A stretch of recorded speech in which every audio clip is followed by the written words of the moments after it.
Welcome to today's video insight. In the last video we talked about self-image goals and trying to prove something. And I asked the question, what do you want from other people? And as when we were young, when we were children, other people were crucial to our survival.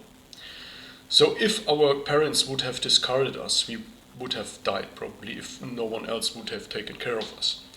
So it's really deeply ingrained in our psyche that other people are very important for our survival and we need other people. So, and you probably still feel that if other people discard you, um, it can really feel scary. But the thing is, you are not helpless. You have power, and if you are grown up, um, you have the power to build understanding and to take care of yourself to survive.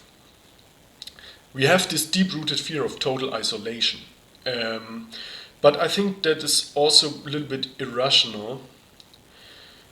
Um, because so the truth is other people will discard us if we don't fit into their frame, and we might not fit into their frame if we do not measure up to a certain norm and standard they have, which their mind thinks is important. The truth is, there is one overall frame that is correct and where everyone fits into, and that is we want to have maximum net happiness for every being. You are a being and you are included in that frame, and that frame is correct for everyone. So the correct goal for everyone would be to maximize the goodness for everyone if they are not deceived. So, but people are deceived. So people at this point might discard you, and if you don't measure up to a certain standard. But ask yourself, is that really a problem for you? Because it's not realistic that everyone would discard you if you do not measure up to a certain standard of a certain peer group. So there are so many standards and norms and standards out there, and you naturally hit some. And if you really experience constant problems with other people, there might be an idea you need to correct, but you can correct the idea and then you're fine. So that's what I mean, you are not helpless.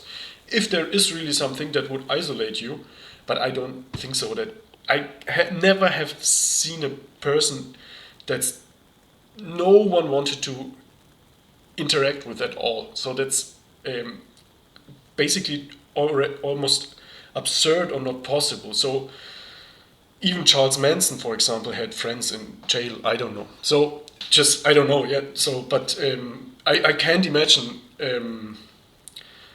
Even if I go to the extremist examples, I found it almost funny or interesting. The fattest man and the most heaviest from the biggest guy who had the most body weight in the world, he had a girlfriend. So it's I think it's a little bit absurd to think that total isolation would even be possible, but that's this deep-rooted fear, because that needs to be avoided by our mind by default growing up.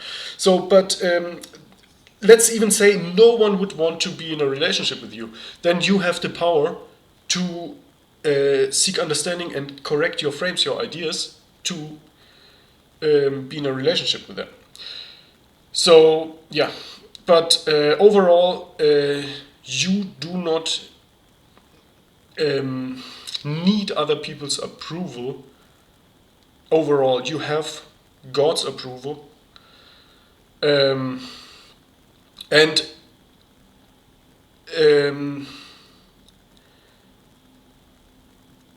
there is, as I said, this overall frame that is correct where everyone fits into. You have power, you are not helpless. Other people might discard you if you don't measure up, but there are so many norms and standards. You will measure up to some, and you, as I said, you have the power to correct it. Yeah, that was today's insight. Ask yourself, what do you want and need from other people, really? And yeah, another thing, you want to be in relationships with people who value your offer. Yeah, and if someone doesn't value your offer, it's just not a match at this point. But as I said, everyone is in the frame that is in the overall frame, if you step back. See you in the next one. Bye bye.